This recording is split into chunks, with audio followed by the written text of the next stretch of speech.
Welcome, everybody. Thank you for joining us here on the Infinite Prosperity Podcast. My name is Louisa and I help high achievers, entrepreneurs and coaches lift the lid on life and business so that they can live at their highest value. Each episode, we will bring you our favourite founders, CEOs and guest experts to share with you their insights and strategies to expand your wealth consciousness, your spiritual leadership and aligned business strategies. We know that living in alignment with your soul's mission is what fulfills you, and we are here to show you how to achieve this in an energetically aligned way. If you haven't already, be sure to claim your free abundance activation in the Akashic Records. Go to louisahavers.com/gift to unlock your abundance activation today.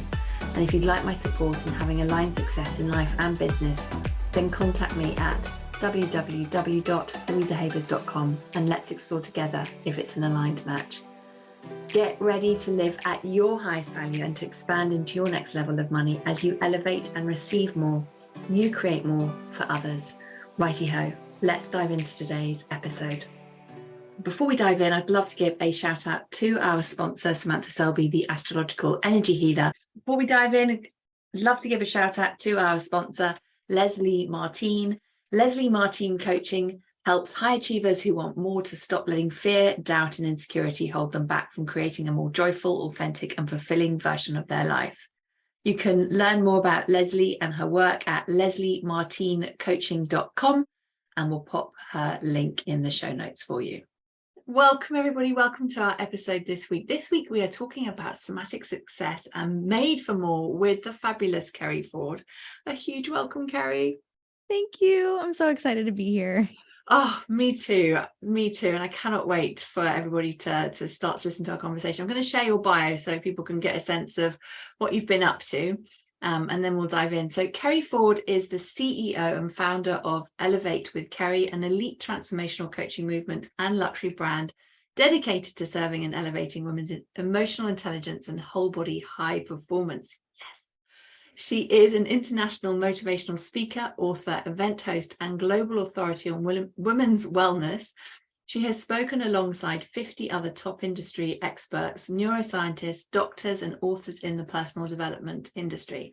As one of the world's leading coaches for over 14 years, Keri has hosted Gillian Michaels wellness retreats and worked with celebrities such as Alison Sweeney from NBC's popular TV show The Biggest Loser, Jennifer Love Hewitt, Natasha Lyonne, I hope I pronounced her name correctly, Laura Prepon from That 70s Show, and Kaylee Kuko from CBS's The Big Bang Theory. I love that show. It's just so awesome. And Keri's mission is to help modern day successful women overcome anxiety and live a life they love through transformational practices and holistic modalities by achieving what she calls somatic success so that they can lead through influence and impact. Oh, this is just amazing. Congratulations on everything that you've created and all the people you've helped. This is phenomenal. Yeah, thank you. I've really worked with some amazing humans, not just because of their name, but they genuinely are like amazing humans. Yeah, what a gift to be able to help people in this way. Yeah, it's so exciting. How did you start your business? You know, what was the journey like to get to where you are now, helping so many people? Oh my gosh, such a wild ride. I like most college students think that they have all the answers and it all planned out in their head. Well, maybe not everybody, but I certainly was like, I've got my plan. I'm getting my bachelor in fine arts. I'm going to work in advertising design and I'm going to be an art director, a creative director. And I did do that in New York for a couple of years. And I just thought, okay, what's wrong with me that this is not really living up to what I thought it would be? I'm not changing people's lives by selling alcohol and sugary beverages. And at the time, I was very drawn to fitness. I was trying to heal my own patterns of disordered eating. I was trying to lose college weight that I had gained and really like find myself in all of that.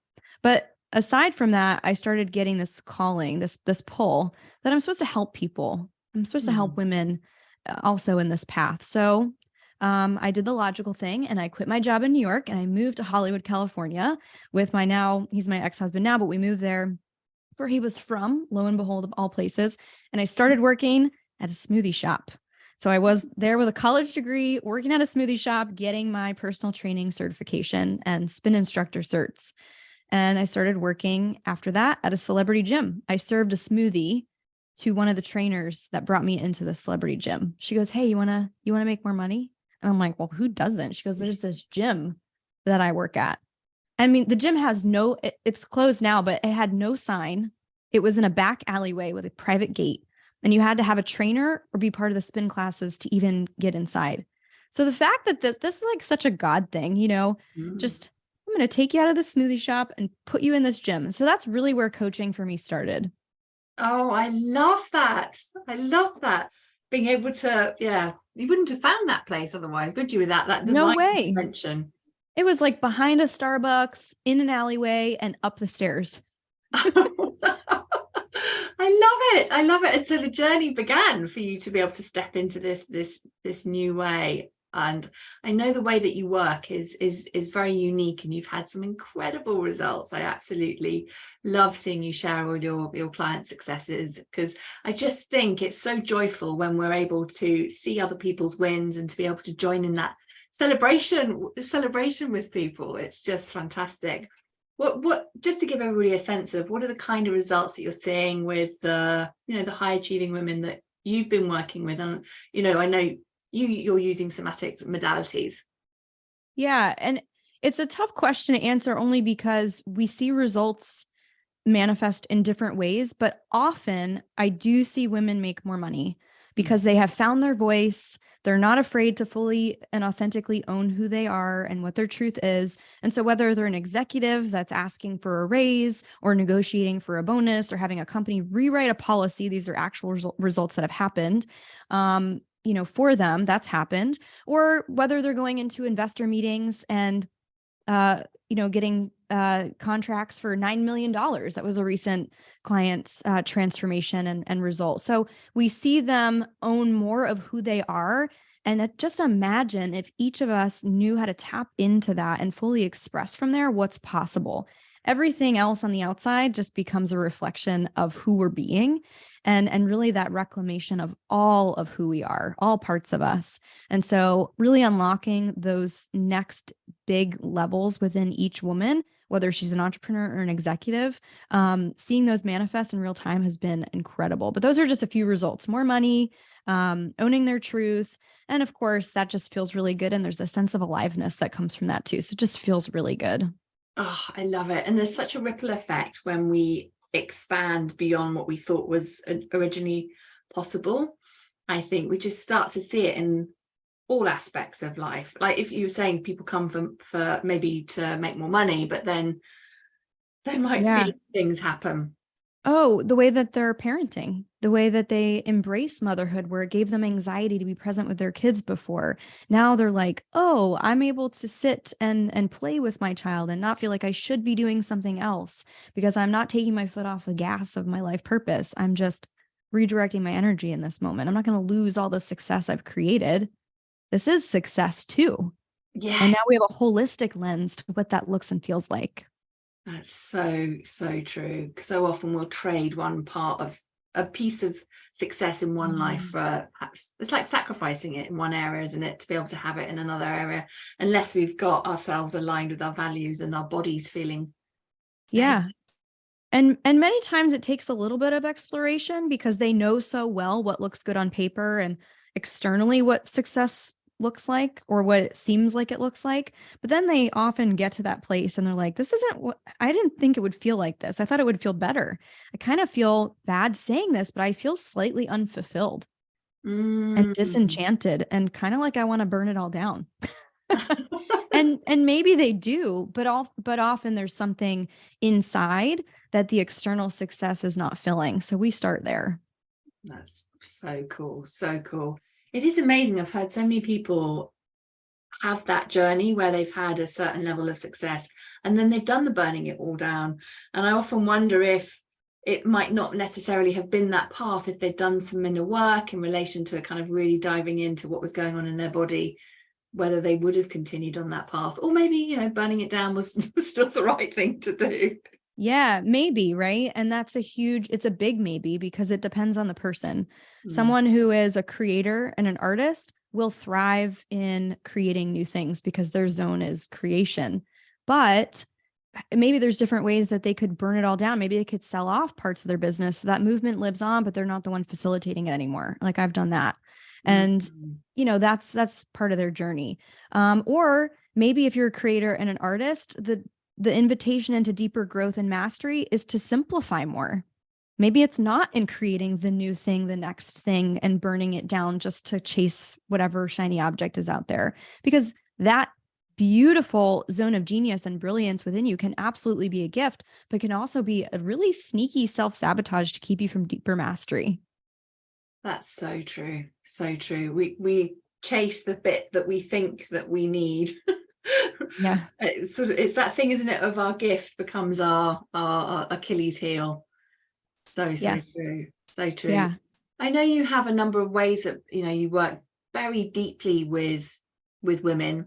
What would you say, I'm curious to know, what would you say is the most transformational program that you offer for the women that come to you to work with you, and why is that? Yeah, the retreats for sure. And here's why. There is nothing like being in the presence of other people in an environment that is completely different than the normal one you're used to. If you remove yourself from your normal environment and you go into an elevated one with like a luxurious vibe and women that you're rubbing shoulders with that are your equals, you're going to do some big shit together, and you're going to normalize your bigness, and you're going to access different dreams that maybe you didn't think were possible simply because of what they're doing and creating in the world. And like, because that's a possibility now and it's in your physical reality, it just continues to shape shift again, these big dreams within you and normalize that. The other reason is, there's a lot of collective healing that can happen with women, just holding space for what's real, what's really true, not how are you? I'm fine. How are you really? How are you really? Like, let's take the makeup off. Let's like drop the title. I don't give a fuck who you are. We're going to sit in a circle and we're going to just show up without makeup and say, you know what? Here's what's really real for me right now. And there is power in that, and to be held in that and to not be judged in that, that is so deeply healing.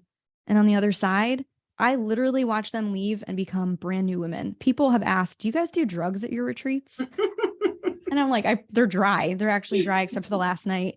No, there's no psilocybin. I don't do plant medicine. We do all somatic work, but I'm very trained in holding a highly emotionally charged space and knowing exactly that that's what they're meant to walk through, not editing it, allowing it to fully release so that they can finally be free of whatever that thing is. So powerful. I can really feel that, having had my own experiences of going on retreats, and it is a real art to be able to hold the energy of the group of women coming together so that they do feel safe, because like you're saying, you're very vulnerable, particularly if you're habitually used to the I'm fine story, and that being the level that you go to when you're chatting with people. And particularly, as I'm assuming that people don't necessarily know each other when they're coming to the retreats. It might be effectively a room of strangers, as it were. Yeah, not all the time. They often don't know each other. And, we have different ways that I invite them into vulnerability and learning how to speak into what doesn't feel so good here, or what can we celebrate that does. Like, how can we also celebrate your big, crazy dreams in a way that most people maybe don't understand or could make you wrong for as well, right? Because not many people understand that top of the mountain journey. So it's a mix. And so, imagine going to a retreat and basically sharing all your deepest, darkest secrets, the things that you swore you would never tell anybody, but going home lighter as a result, because those things can never hold you back ever again. And because that's what shame needs to survive, right? It needs secrecy, silence, and judgment. But now we remove all three of those. You don't carry the heavy shield of shame anymore. It's so true. It does. It thrives on secrecy. It really does. Yeah, I can really feel that. I love that. Where do you host your retreats? Do you host them in America, or is it all over the world? Yeah, the first retreat that I did, I co-hosted with a business partner. We rented an island actually in the BVI's. That was magic. The second retreat was in Belize, more of a jungle theme. And then the last couple of retreats and the one coming up in August here are going to be at Serenbe, which is this relaxed luxury vibe where Dr. Joe Dispenza and Elizabeth Gilbert have actually come and spoken and been co-facilitators in retreats and experiences. And it's here in the hills of Atlanta, Georgia. Georgia is such a beautiful place. So we're going to enjoy a nice summer retreat here. Oh, that's amazing. Absolutely amazing. I can feel that. It's so important to be able to go to a place where, like you were saying, the environment's different, because I just think when the environment that you're in holds your frequency. So if you go into a space where the frequency of the place is already raised, you've already got that support whilst you're then going on and doing that deep somatic work that you do with yes. And it's a very careful curation down to the food that we're eating. There's a very specific reason the retreats are dry. One is social lubrication. We don't want people connecting because they feel more comfortable connecting now that they have alcohol in their system. We want them to genuinely rub up against the edges of the discomfort that's revealed in social situations without alcohol. And you're doing some big, deep emotional work. And so the alcohol can only exacerbate some of those higher capacity moments. And it just helps prevent a little bit more of that emotional flooding that could come online. So no alcohol for that reason. Also gluten-free and organic. This is a farm to table experience. All the food is very high frequency, very high vibe, with emphasis on vegetables and fresh bamboo juices at this particular retreat. So we're making sure that we are creating body optimal conditions with just beautiful nourishment. Oh, I love it. I can feel like all our listeners would be like, how do I sign up? Yes, there's spas. I mean, it's amazing. It's incredible. I think everybody's body needs to have a retreat at least once a year to be able to just take themselves out of the day-to-day, to give themselves space, because so much more creativity, I imagine, then comes through after the retreats, that intense immersion. Oh, yeah. I've watched women create, like those that were coaches. I had one woman come home. I mean, literally, people were like, they came up to me and were like, I've seen your work. Like, I've seen this person and I've known her for 10 years and she's completely different. Like, are you sure you didn't do drugs? And on the back end, she had like her highest paying month. She created a program in like 3 days. And I think she had like a 90K month. And that was the highest month she ever had. And it was just this flow of creativity that was birthed through her with a new program that she just had this inner knowing about. And it was really beautiful to see the ease and flow. As a result of releasing all this stuff, she came to one of our island retreats as a result of coming to that retreat. So yeah, it's truly magical. Oh, I'm so excited for you and all the women that you get to work with in this way. I do think retreats are absolutely incredible. Oh, yeah. I know you've got so much wisdom. If we were to kind of try and bring it down to 3 tips, what 3 tips would you share with entrepreneurs that, are wanting to grow their business and that are interested in somatics work? Yeah, spiritual hygiene is really important. And what I mean by that is pick one thing that feels really good in your body, but also challenges you a little bit and feels stretchy. Could be meditation, could be breath work, something that reconnects you back into this vessel and whatever that inner voice and knowing is. For me, meditation has been really transformational because I learned how to listen and be with myself without doing. I could simply just radiate or take up space and go somewhere but from within. And that was really powerful for me. So spiritual hygiene, come up with a daily practice. It doesn't have to be long. Yes, you can go into theta state after 30 minutes of meditation, but even just the practice of sitting still with yourself 5-10 minutes a day is amazing. So just one spiritual practice would be something that I would recommend. The other is I would absolutely explore working with a somatic practitioner. I'm telling you, this has been the game changer for me in being able to access more of me. I feel like I found the golden key that was able to unlock all of the levels and layers within me that I wanted to express, but didn't know how. We can be aware, but then how do we change it? How do we unlock it? How do we create lasting behavior change? For me, again, that's why I do this work. It's been through somatic. So you can work with a somatic practitioner. You can work with me, those are super helpful. And then the last thing is really defining what holistic success means to you outside of money.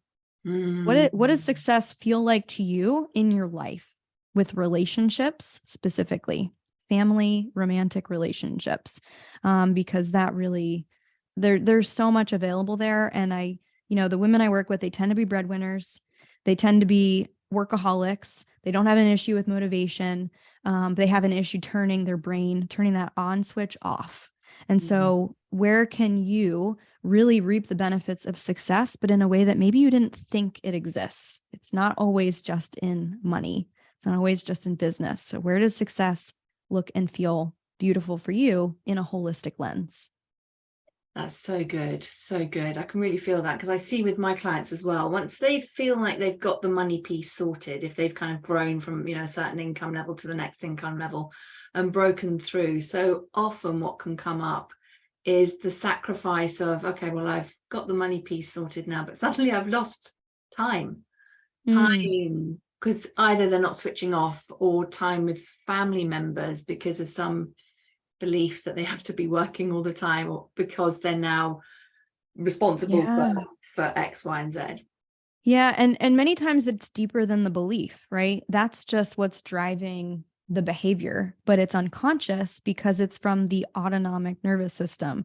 There is part of them that is actually addicted to the high and the dopamine hit and the stress, which sounds crazy. A lot of people are going to say, well, I know I'm stressed, but I'm not addicted to it. I don't want this. Okay, well, what happens when you slow down? You probably feel anxious. That's an indication that you are in sympathetic dominance. Fight and flight are chronically on. So learning how to slow down and actually feel good is a really important, beautiful thing that I would invite those clients into. That's so good. So good. It's so true. I've seen that with people where literally the body is making you, that goes into withdrawal from the chemical hit, doesn't it? Saying, right, hang on a second, now I've got to go and do so I can start to get that. Yeah. Well, suddenly they often will say, I don't have time, but then they're the ones in charge of their schedule. And then it's the relationship to the space and time. So then they fill their time when they have it. So is it really time that's the issue and you're in charge of your own time? Or is it the relationship you have to space and time where you don't feel comfortable having it? Yes. People often don't think that, do they? In terms of, it's just that automatic behavior response of, I'm so busy and therefore I've got the stress, and not really taking time to think about, hang on a second, what is going to fulfill me now I've got that money piece sorted, for however long, so that I can truly have it all in all areas of my life in a way that feels fulfilling. Yeah. And in many ways, those scheduling conflicts, I'll call it, where we're overscheduled and overcommitted, they look really rational and logical. But I have this opportunity and I was asked to be the speaker, but now is the time I have to write that book. But my kid, they're in 8 activities, and it looks really logical and rational, but it's what keeps you being pulled in all the directions, and it keeps you from slowing down. Yes, which can feel scary if you haven't done it. Totally. The body's going, no, don't stop. What is this? Yeah, the panic sensation. Yeah, why don't you take Fridays off and then you just watch panic flash over their face? What do you mean? I mean, I know I want that, but can I have that? It's so true. Do you know what? I officially have Fridays off, and I remember just getting the habit in place not to fill the Fridays in the beginning was a whole journey in itself. To allow yourself to be able and to feel good with, it's okay, I don't have to fill it. I can have that space to be able to think, breathe, be. Yes. I love that. Yeah. Celebrating you and Fridays off. Yes. I hope everyone's like, right, can I take Fridays off? Yes, this is your permission slip to take Fridays off. You can. Yes. Oh, it's such a joy to chat with you. I know you very generously have a gift that you wanted to give everyone. Do you want to share a little bit about that? It looks awesome, by the way. Yay. Yeah. So I alluded to meditation earlier, and the meditation program that I've created is called the Millionaire Mindset. It's about upgrading your mind so that you can experience more peace, more calm, more abundance, because that's the kind of women that we are. We're the female leaders and the pioneers of the future. And so these meditations are created just for you. And so I've offered a free meditation so you can try that out. It's a full, I think that's my 12-minute one, or the 5 minutes abundance activation. I'm not sure which one we put in there, but you can try it out. And if you like it, I would invite you to join the full Millionaire Mindset. It's an annual subscription, but we have over 60 meditations in there. And again, they're geared towards women in leadership. Amazing. So amazing. Oh, I love it. And Yeah. Keri, how can people find you? Like, where in the world are you hanging out on the socials? Yeah, well, we have all the socials. We've got Facebook groups and all the things, but you can find me at elevatewithkeri, KERI.com, and that will point you in all the right directions. Oh, so beautiful. So beautiful. Thank you so much for our conversation today and sharing your wisdom and giving people a little sneak peek into the joy and the impact that they can have with retreats and the work that you do. Thank you so much. I hope you'll come back and we can carry on this conversation. Yes, I feel like there's just so much to dive in. Oh yeah, there's so much. We could go deep. Thank you so love much. it. Thank you everybody for joining us for this week's episode. We'd love to hear all your thoughts and insights, and you can join us in the Money Kinesiology for 6 and 7 Figure CEOs on Facebook. Share your thoughts and reflections on our conversation today there. Till our next episode, sending you all lots and lots of love. Thanks for listening to the Infinite Prosperity Podcast. And if you like what you've heard and want to know more, please go to louisahavers.com. We just appreciate you so much. So thank you for listening and hanging out with us. If there's anything that we can do for you, you can email us at louisa@louisahavers.com. Let my team know if you have any ideas for shows that you'd love to hear or topics you want me to talk about. Really looking forward to hearing from you. All right, that is it for this week, everybody. Thank you so much for joining us for today. Looking forward to connecting with you again. Until next time, namaste.